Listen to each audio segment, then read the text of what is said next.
Well, every time this year's Indiana football team reaches a new height, the achievement is followed by the first time since 1967.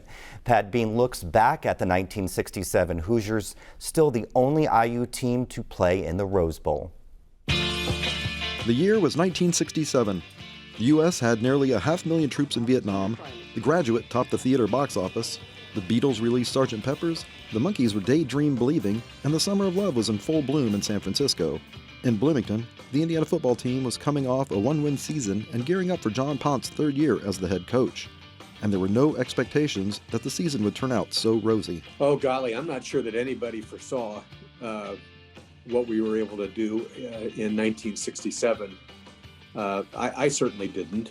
The Hoosiers had gone just 1-8-1 in 1966 and finished in 9th place in the Big Ten for a second straight season. But waiting in the wings were three rising sophomores who would help transform the offense and propel the Hoosiers to their one and only Rose Bowl appearance. Indiana unveiled a spread option utilizing quarterback Harry Gonzo, tailback John Eisenbarger, and flanker Jade Butcher, none of whom could play in 1966 when freshmen were ineligible. At the most 2 weeks before the opener, maybe just a Saturday before the opener, that he finally decided to go with Gonzo and put Eisenbarger tailback. Well, he's learning a whole new position back there. But what he did was give him a quarterback back then. So that added that third option where he could take the pitch and pull back and pass. And, boy, that was dynamic with Butcher. The Hoosiers also had a veteran defense back, anchored by linebacker Ken Kazmarek. Ponce switched Doug Cruzan from offensive tackle, where he would eventually start for the Miami Dolphins in the NFL, to defensive tackle, and changed from a 5-3 formation to a 4-4. The cocky sophomores of the 67 team got all the media attention, but believe me, the really good athletes that won more than half of the games were on the defense, and they were seniors and juniors that were just spectacular athletes and great teammates. Indiana opened the season with wins over Kentucky and Kansas by a combined 5 points. Then came a 20-7 win at Illinois, sealed by a Kazmarek interception return for a touchdown. I can remember Pont coming and jumping on this pile in the end zone, and he hadn't shaven that day, and his beard was rubbing against my neck.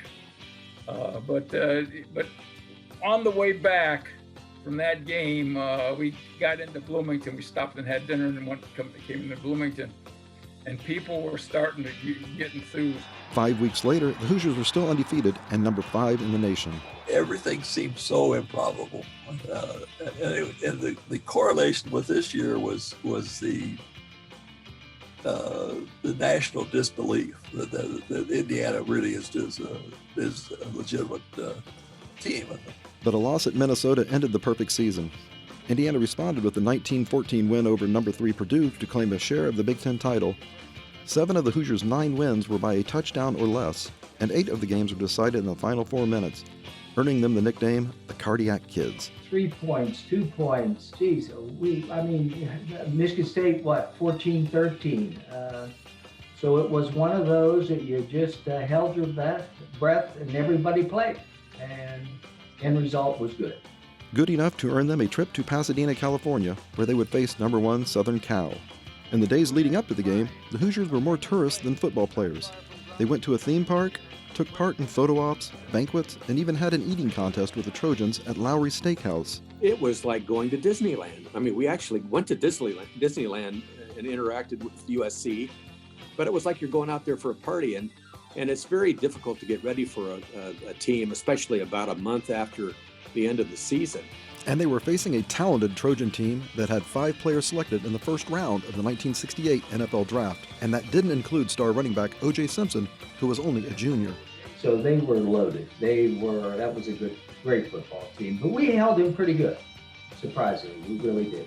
We attacked them rather than letting them attack us on offense. We did a lot of blitzing, a lot of gap filling, because we wanted to kind of make sure that OJ didn't have a lot of running.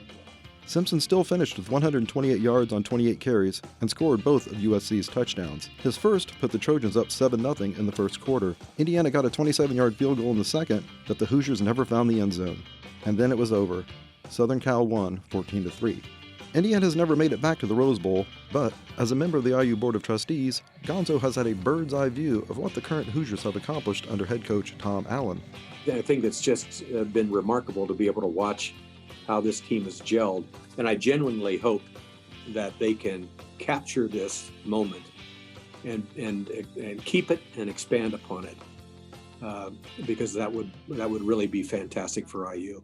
Even if it means the 1967 team has to share some of the glory. It was kind of probably like when I was there and all you heard about was the 1945 team. Now it's the 1967 team. What I would like is to get more teams and we can start quoting a whole bunch of different dates. For Indiana Newsdesk, I'm Pat Bean. This year's Indiana football team will face Ole Miss in the Outback Bowl on Saturday. Kickoff 12:30 p.m. and the game will be broadcast on ABC.